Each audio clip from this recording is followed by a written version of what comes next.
नमस्कार, आप देख रहे हैं आपके मुद्दे में। हूं आपके साथ अमित गर्ग शुक्ला। छत्तीसगढ़ विधानसभा में बजट सत्र के चौथे दिन जमकर हंगामा देखने को मिला। विपक्ष ने धान खरीदी का मुद्दा उठाकर स्थगन प्रस्ताव पेश कर दिया, जिसे विधानसभा उपाध्यक्ष ने अस्वीकार कर दिया, जिस पर विपक्ष ने सदन के गर्भगृह में घुसकर जमकर नारेबाजी की और सरकार पर कई आरोप लगाए। चौथे दिन सदन में क्या क्या हुआ, आज इसी मुद्दे पर करेंगे चर्चा, लेकिन सबसे पहले एक रिपोर्ट देखते हैं।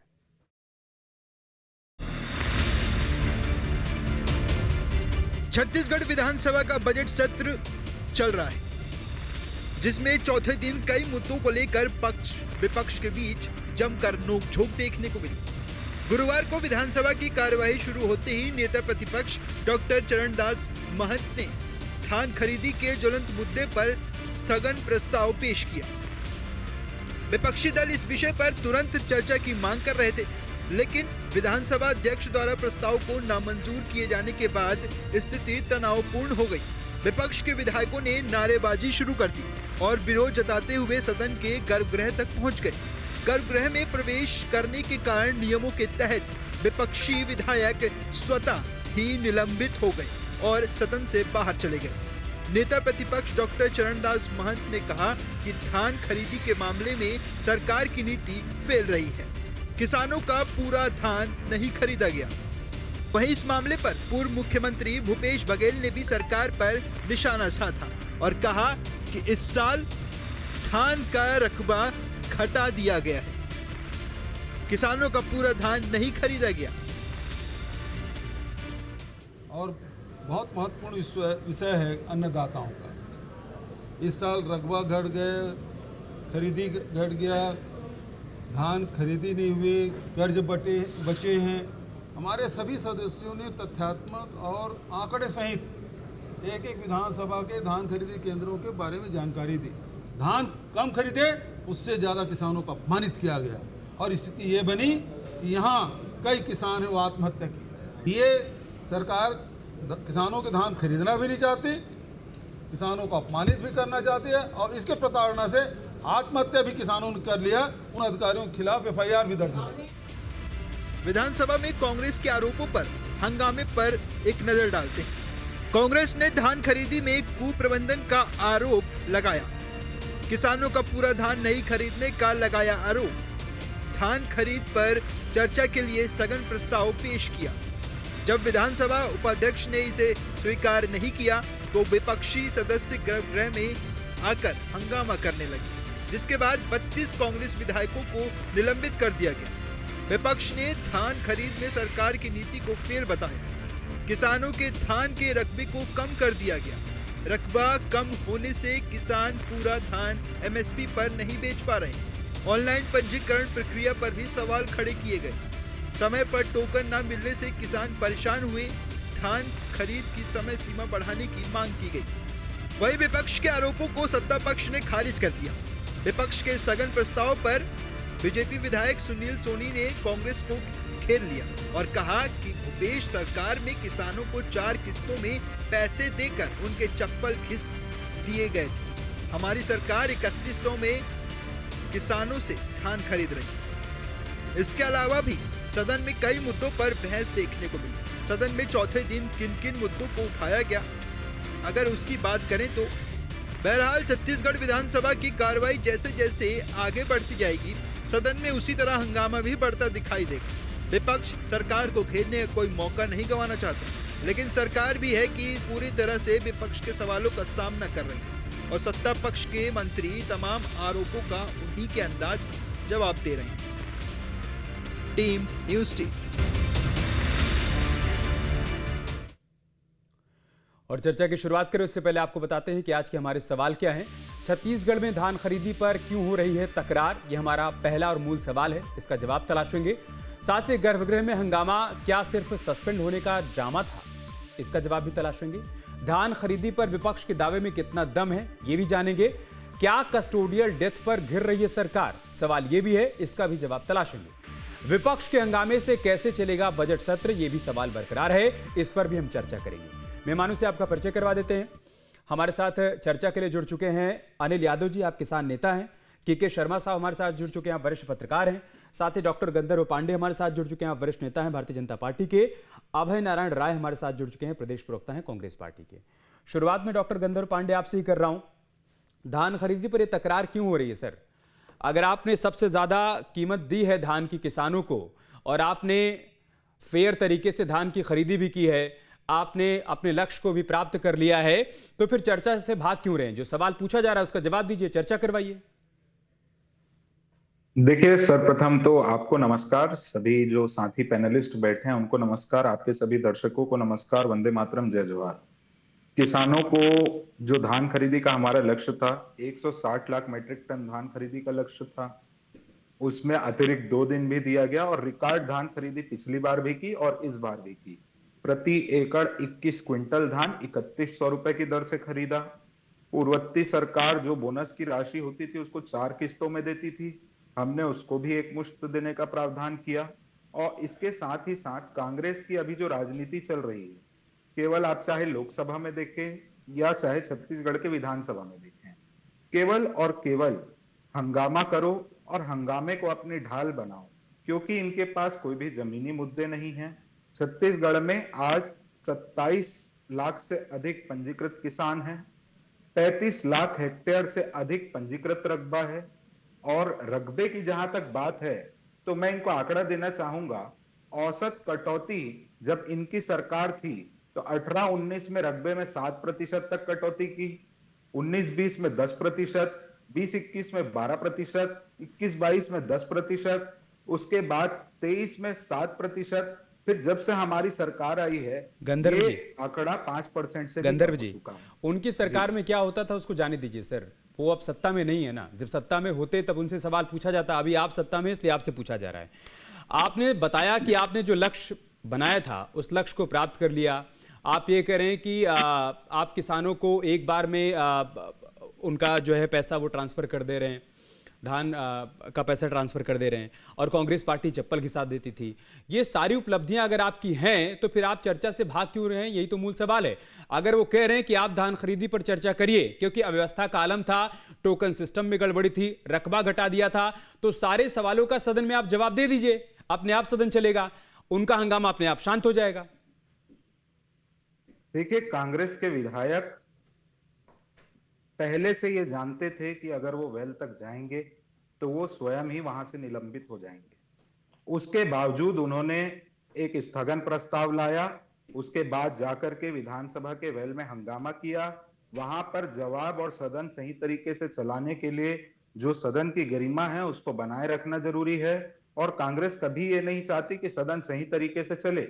इसके पूर्व में भी उदाहरण है, जब जब विधानसभा के सत्र हुए हैं, कांग्रेस पार्टी बार बार हंगामा करके जनहितैषी मुद्दों से कैसे दरकिनार करते हुए भागने का रास्ता खोजती है। और पूर्ववर्ती सरकार के आंकड़े बताना भी जरूरी है ताकि जनता के बीच में जागरूकता हो कि पहले क्या होता था और अब क्या होता है। ठीक है, अभय नारायण जी, क्या हंगामा खड़ा करना आप लोगों का मकसद है? क्या आप चाहते ही नहीं कि सार्थक चर्चा हो? आरोप है। मैं सुन रहा था भाजपा के प्रवक्ता साथी को, नौजवान साथी हैं अमित जी। देखिए, आपने लक्ष्य रखा है 160 लाख टन और आपने खरीदा 139 लाख टन। आपने रजिस्टर्ड किया 27,50,000 को और धान खरीदा 25,11,000 किसानों से। आपने रकबे की बात की कि 7%, 10%, 12%। आप तो धान की खेती को अफीम की खेती बना दिए, गांजा की खेती बना दिए।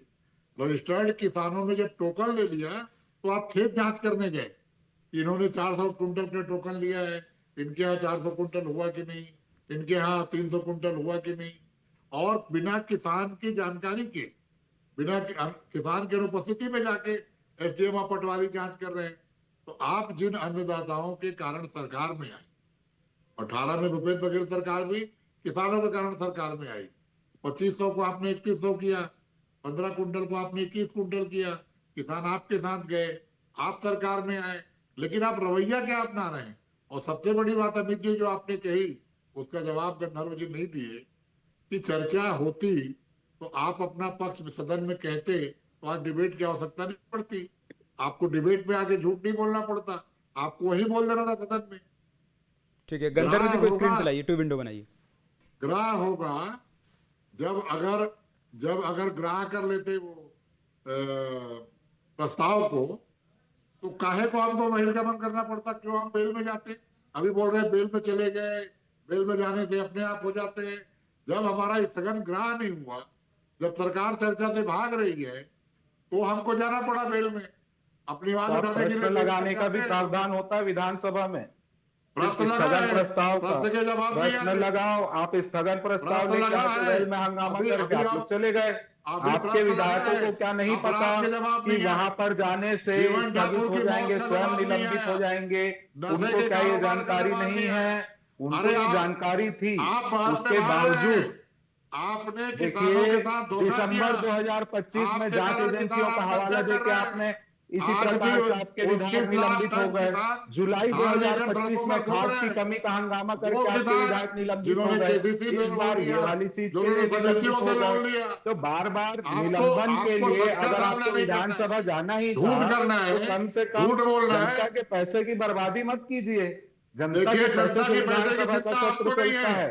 आप लोग लोकसभा हो चाहे विधानसभा हो, केवल और केवल हंगामे करें। कल कर लीजिए ना, कल बोल लीजिए, में आप प्रधानमंत्री की कुर्सी तक आप महिला सांसदों को भेज देते हैं, राज्य में आप वेल तक के वहां पर आपके विधायक पहुंच जाते हैं। ठीक है, तो आप केवल और केवल छत्तीसगढ़ की जनता का, देश की जनता मैं के शर्मा जी के पास जाऊंगा, लेकिन इससे पहले अनिल यादव को चर्चा में शामिल कर लेते हैं। वो खुद ही बताएंगे कि किसानों के मुद्दे पर कौन सही बोल रहा है, कौन गलत बोल रहा है। अनिल यादव जी, सरकार जो दावा कर रही है उसमें कितनी सच्चाई है? एक किसान नेता होने के नाते आप किसानों के बीच में जाते हैं, क्या किसान इस बात से संतुष्ट हैं कि सरकार जो दावा कर रही है हकीकत में वही हुआ है? उनकी फसल खरीदी गई है, उनको तय समय पर भुगतान कर दिया गया है, यह सच्चाई कुछ और है? और विपक्ष जो किसानों का हितैषी होने का दावा कर रहा है, उस पर किसानों की प्रतिक्रिया क्या है, क्या राय है? देखिए, मुझे ना कांग्रेस से पक्ष में बोलना ना बीजेपी के में, लेकिन सही मायने में पूछा जाए कि पिछले वर्ष ही अगर ये बोले कि 25 लाख पंजीकरण हुए, उसमें से 2 लाख किसान छूट गए, कैसे छूट गए? देखिए, यहाँ जब हम जाते हैं खरीदी केंद्रों पर, वहां पे नमी की दिक्कत आ जाती है, अधिकारियों की दिक्कत आ जाती है। अधिकारी जो है कहीं ना कहीं साठ गांठ, बड़े किसानों के पंजीयन आराम से हो जाते हैं, उन्हें टोकन आराम से मिल जाते हैं, लेकिन जो छोटे मध्यस्थ किसान है, 3-4 एकड़ के आदिवासी किसान क्षेत्रों में चले जाइए, वो बेचारे अपनी औने पौने भाव में बिचौलियों के हाथ अपनी फसलों को बेचते हैं। उन किसानों की बात भी तो भारतीय जनता पार्टी को करना चाहिए, प्रवक्ता को करना चाहिए कि उनका क्या हाल है। भाई देखिए, इनके हाथ वहां पूर रहे हैं या वहां के आंकड़े हैं जो सरकार के पास है, जो इनके भाजपा के कार्यकर्ता उनके पास है। भाई ये हाई लेवल के नेता हो गए। अब सत्ता में आने के बाद इस लेवल की बात करना ठीक है, लेकिन भूखे पेट जो बैठा हुआ है, जो कम कर्जे में लेकर के हमारा खेत बो रहा है, उसकी फसल क्या भाव बिक रही है, महंगाई किस दर से पहुंच गई है, उस बारे में बात करें। अगर विपक्ष अपनी बात को वहां रख रहा है तो वास्तविकता उसको रखने देना चाहिए। विपक्ष को भी हमने ही भेजा है। जितने भी विधायक हैं, जितने भी सत्ता पक्ष में जा रहे हैं या विपक्ष में जा रहे हैं, वो किसानों से लगभग 70% देश की जनसंख्या किसानों की है। तो कहीं ना कहीं वो भाजपा हो या कांग्रेस हो, दोनों को चुनकर बैठा। गंधर्व जी, इसका जवाब देना चाहते हैं आप? जी, तो विंडो बनाइए, गंधर्व जी को लाइए। दोनों ही हमारी बातों को रखने के लिए जाते हैं। ऐसा नहीं है कि आप कांग्रेस क्यों बोलेगी। और अनिल जी को सर्वप्रथम तो प्रणाम करता हूं, जय जोहार। देखिए अनिल जी, जिस प्रकार से जो बिचौलियों का और कोचियों की बात आपने की जो किसानों के लिए, उसी के लिए हमने डिजिटल सिस्टम डेवलप किया है, जिसमें विभिन्न मैपिंग के द्वारा नेटवर्क नहीं आता, बिजली नहीं मिल रही, नेटवर्क नहीं आ रहा। आप डिजिटल पढ़े लिखे नहीं है, वृद्ध किसान, आदिवासी किसान, देखिए 27.5 लाख किसानों का पंजीकृत था, जिसमें से 25 लाख से अधिक किसानों ने अपना टोकन लेकर के अपनी धान को बेचा है। आपके पास आ रही है, पटवारी है, तहसीलदार है, सचिव है, सरपंच है, उनके हाथ में दीजिए ना व्यवस्था। कैसे गड़बड़ा? उनके हाथ में पूर्ववर्ती सरकार ने व्यवस्था दी थी, तभी ये बिचौलियों से लेकर के सभी चीज का एक नेटवर्क खड़ा हुआ था, जिसमें किसानों का पैसा भ्रष्टाचार की भेंट चढ़ जा रहा था।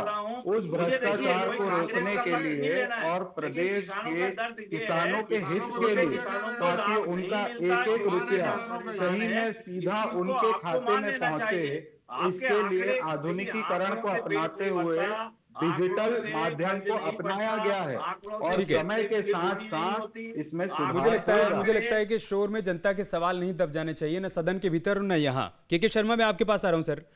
क्या विपक्ष सस्पेंड सवाल एंड, क्या चर्चा से सरकार भाग रही है क्या सर, कि विपक्ष के विधायकों को सस्पेंड कर दिया, इसके साथ ही सवाल भी एंड हो गए, अब चर्चा की कोई आवश्यकता नहीं है? क्या स्थिति बन रही है, या वाकई में विपक्ष ने ऐसी स्थिति क्रिएट कर दी कि विधायकों को सस्पेंड करना पड़ा और चर्चा वहीं पर रोकनी पड़ी? मतलब धान के मुद्दे पर, किसानों के मुद्दे पर या बाकी मुद्दों पर चर्चा आगे नहीं बढ़ पाई। देखिए, शून्यकाल में आज धान खरीदी का मुद्दा चरणदास मान ने उठाया और अंततः वो गर्भगृह में जाने के कारण, जैसे छत्तीसगढ़ की विधानसभा का नियम है, स्वयं वो निलंबित हो गए। लेकिन धान का मुद्दा जो है छत्तीसगढ़ की राजनीति की दृष्टि से भी और यहाँ के आर्थिक विकास की दृष्टि से भी एक महत्वपूर्ण विषय रहा है। इस पर जो चर्चा होनी चाहिए, जो आप बात आ रही है कि जो सरकार का भी जवाब आना चाहिए, वो निश्चित रूप से आना चाहिए कि 2 लाख आप पंजीकृत किसानों में से 2 लाख कम क्यों हुए? बाकी लोग क्या किसान नहीं थे, उनके पास खेत है या धान नहीं है? एक सवाल। दूसरा चीज है, 1,60,000 मीट्रिक टन का आपने लक्ष्य रखा था, तो वो लक्ष्य कैसे तय किया और वो संख्या जाके 141 में क्यों आ गई?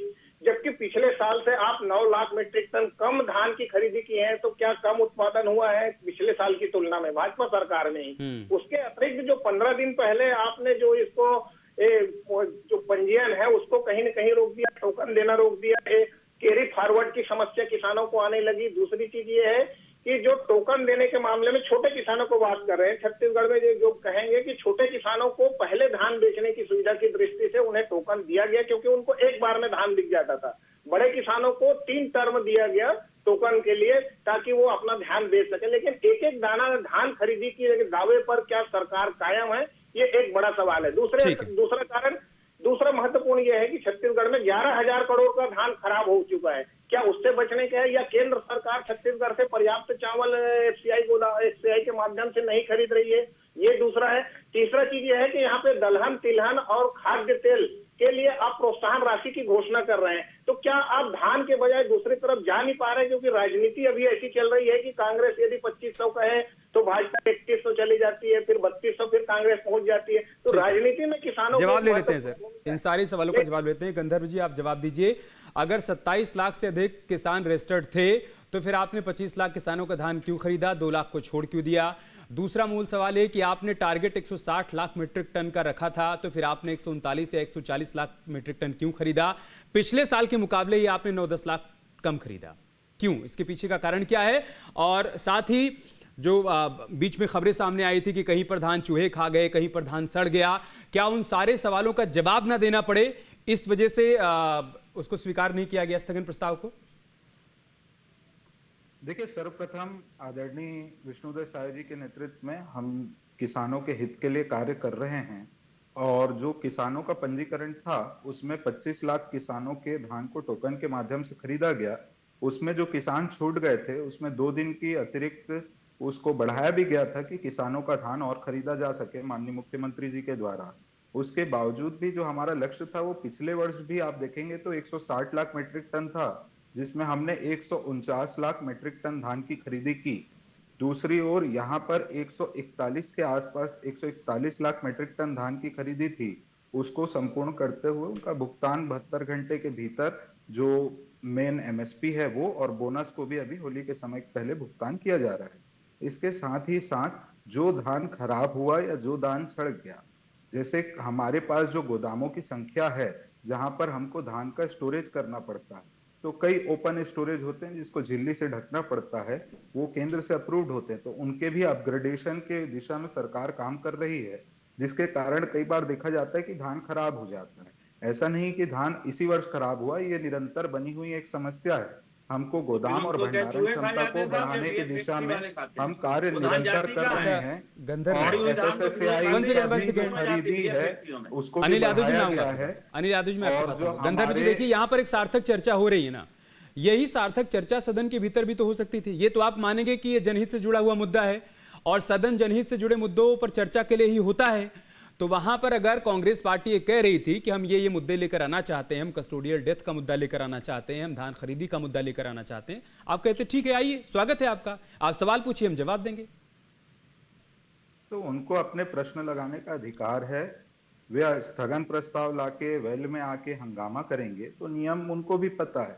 कांग्रेस पार्टी बात चर्चा करना नहीं करना चाहती, सिर्फ एक भ्रामक कुछ एजेंडा भी प्रस्तुत बात करना है, करके कुछ भी सदन को स्थगित डिबेट में करना बैठ के कुछ भी चाहती बात है। करना है। वेल में आके मैंने आपको 3 सत्र बता दिए जब कांग्रेस के विधायक बार बार वेल में आके स्वयं निलंबित हो जाते हैं। वो सदन में आके जनता के हित क्या के करें? लिए कार्य करना ही नहीं चाहती। वो अपनी बार आवाज कहाँ बार उठाए? ऐसे ही मुद्दों को उठा कर क्या ऐसे ही क्या अभय नारायण जी? उसके बाद अभय नारायण जी ऐसे ही क्या कि गर्भगृह में हंगामा क्या सिर्फ सस्पेंड होने का ड्रामा यही चल रहा था क्या? अमित जी मैं तो अपने ऊपर आश्चर्यचकित हूँ कि भारतीय जनता पार्टी किसानों को क्या जवाब दे रहे हैं। सुन रहे हैं किसान, प्रश्नकाल में 5 से 7 मिनट का समय मिलता है। शून्यकाल में लंबा समय तय होता है, अध्यक्ष समय तय करते हैं कि इतने समय तक चर्चा होगी। चर्चा से क्यों भाग रहे हैं? अगर आप डिबेट में आके झूठ बोल रहे हैं, वहां भी झूठ बोल देते। आपके तमाम मंत्री, चाहे मूढ़त जी, पूर्व मंत्री अजय चंद्राकर, मूढ़त जी, सर लेकिन रोज प्रश्नकाल में जो सवाल पूछने का मौका था वो भी तो गंवा दिया ना आपके विधायकों ने सस्पेंड होकर। इसलिए तो सवाल किया जा रहा है कि क्या सिर्फ सस्पेंड होने का ड्रामा किया गया, वहां पर हंगामा किया गया, मैसेज दिया जा सके किसानों को कि हम आपकी हितैषी। हम सड़क पे भी लड़ रहे हैं, हम सदन में भी लड़ रहे हैं। पॉइंट और टू इस पॉइंट सरकार को जवाब शर्म आपको नहीं है। प्रश्नोत्तरी में विधानसभा का ऐप है। आपके विधायक अगर उसमें प्रश्न लगाएंगे तो विभाग से उसका देखिए प्रश्नोत्तरी में जो उत्तर है वो डाटा के साथ आपको मिल जाएगा। मैं आपको वो ऐप खोल के दिखा देता हूँ। एक मिनट, ये छत्तीसगढ़ विधानसभा का ऐप है। कार्यवाही ये को समझ रहे छत्तीसगढ़ हैं। विधानसभा का ऐप है। इसमें ये ऊपर में आपको दिख रहा होगा दूसरे आप नंबर किसको में दिखा रहे हैं? आप ये देखिए। प्रश्नोत्तरी आप आता है। देखिए उसको। इसको पूरे प्रदेश आप के किसानों किसान, को पूरे दिखा रहे हैं मीडिया, क्या? पूरी जनता ये पढ़ किसान सकती थी, दिखाएंगे 28 पर में आपके आपको। विधायक ने लगाया क्या? ये किसान आपको आपको एक केवल वेल में दिखाएंगे। आ करके जब आपकी हंगामा सरकार करना जाएगी था। इसी मुद्दे पे। वेल में किसान आ नेता करके बात कर रहे हैं। हंगामा करना किसान ही नेता बैठे आपका हुए हैं। मकसद था। आपको आप जवाब किसान देते नेता हैं। की आड़ में आप केवल आपने भाग जो रहे हैं। किसानों को कहा था कि बारदाना 2 अपने घर लाख से लाए, किसानों का दाना आपके आपने कृषि नहीं मंत्री खरीदा। ने कहा था, आप ही के 22 कृषि आपके मंत्री साथ थे नहीं खरीदा। जो 22 किसानों को बोले हम बारदाना नहीं दे सकते। आप ही के कृषि कौन मंत्री बोला थे जी? जो खाद अरे के आप- टाइम में कंकड़ आपने गिट्टी बोनस पत्थर नहीं देने देते थे दिया। कि बायो खाद दे रहे हैं करके। आप क्या 15 तारीख किसानों को ने बात थी? इसलिए जो आज किया की बात करिए। उसका आज परिणाम आज कांग्रेस की पार्टी बात पूरे करिए। देश में भोग रही है। 27.5 हम किसानों लाख के में हित के लिए 25 कार्य लाख कर रहे आपने क्यों हैं। खरीदा? बिचौलियों का, आपने पिछले भ्रष्टाचारियों साल का क्या जो उत्पादन रास्ता कम था वो हुआ? खत्म हो गया। ठीक है। आप अनिल यादव जी, बैंक खाते में जन सरकार ये दावा कर रही है कि पहले की सरकार में अपना ही पैसा पाने के लिए किसानों को चप्पल घिसनी पड़ती थी। हम ज्यादा कीमत भी दे रहे हैं और किसानों को परेशान भी नहीं कर रहे हैं। आप तो मोदी गारंटी दे के ज्यादा दे रहे हैं। पंजीयन बार पंजीयन होते हैं क्या? इनको मालूम एक नहीं है? बार इनके देने की पास- गारंटी दी थी भाई आपने। इनके पास भाई ये इनके पास खाते हैं, बार वही ऋण पुस्तिका वही सब चीजें मांगी जाती है। अच्छी बात है, लेकिन बहुत जटिलता के साथ में छोटे किसान ये सब चीजें नहीं कर सकते। बार पंजीयन कराना, बार ये कराना। भाई आप जानकारी आरआई, पटवारी, तहसीलदार इनको तनख्वाह किस बात की दे रहे हैं? ये ऊपर से भी पैसे लेते हैं, इनका उपयोग कीजिए। दूसरी बात, इन्होंने कहा कि भाई हम जो है 72 घंटे में पेमेंट कर देते हैं। बताइए कौन से किसानों को करना है? हो सकता है इनके 2-4-10 किसान मिलने वाले होंगे। एक नाम बता 72 घंटे दें। में फिर दो देखिए, नाम मुझे बता बोलने दें, दीजिए। 72 आपने बोला, घंटे आपके में समय में नहीं बोला, आप मुझे भी बात को रखने दीजिए। ठीक है, कंप्लीट 72 करिए। घंटे के अंदर कोई पेमेंट नहीं होता है। ये सब ये बातें बोलने की, डिबेट पे बोलना, और हकीकत जमीन पे जाकर हम लोग जमीन पे घूमते, जमीन का मालूम है। 72 घंटे में पेमेंट होता है, ये कहने की बातें हैं। हम जानते कि 2-2, 4-4 दिन, 15-15 दिन तक हमको घूमना पड़ता है पेमेंट के लिए, और हमें शादी ब्याह उस हिसाब से हम कार्यक्रम बना लेते हैं कि आगे ठीक है। फसल आएगी उसमें हम बेच गंधर्व करके। जी, और दावों ये और वादों में व्यवस्था- और हकीकत में अंतर नहीं होना चाहिए। जो आपकी तरफ से दावे किए जा रहे हैं, हकीकत में जमीन पर वही सच्चाई भी होनी चाहिए। और दूसरा, सदन शोर के लिए नहीं होता है सर, सदन चर्चा के लिए होता है। ये बात विपक्ष को भी समझनी होगी और सत्ता पक्ष को भी, क्योंकि जनता देख रही है कि जनहित के मुद्दों के लिए जिन जनप्रतिनिधियों को चुनकर भेजा गया है, क्या वाकई में उन मुद्दों को उठा रहे हैं या नहीं उठा रहे हैं, सार्थक चर्चा हो रही है या नहीं हो रही है। वॉकआउट कर देने से, भाग जाने से, शोर शराबा करने से तो सदन का जो उद्देश्य है वो पूरा नहीं होगा ना। फिलहाल हमें एक छोटा सा ब्रेक लेना होगा। बहुत बहुत शुक्रिया आप सभी का इस चर्चा का हिस्सा बनने के लिए, आपके मुद्दे का हिस्सा बनने के लिए। सवाल वही है कि सदन में शोर मचाकर क्या जनहित से जुड़े मुद्दों को दबाया जा रहा है, उनको कहीं पीछे धकेल दिया जा रहा है, और शोर से जनता का कितना फायदा हो रहा है। आपके मोबाइल पर तुरंत आएगी ब्रेकिंग न्यूज। स्क्रीन पर सबसे पहले दिखेगी बड़ी खबर। देश दुनिया की हर खबर एक जगह। अब आपके मोबाइल पर तुरंत फटाफट इंस्टॉल कीजिए न्यूज नेशन ऐप और रखिए खुद को अपडेट।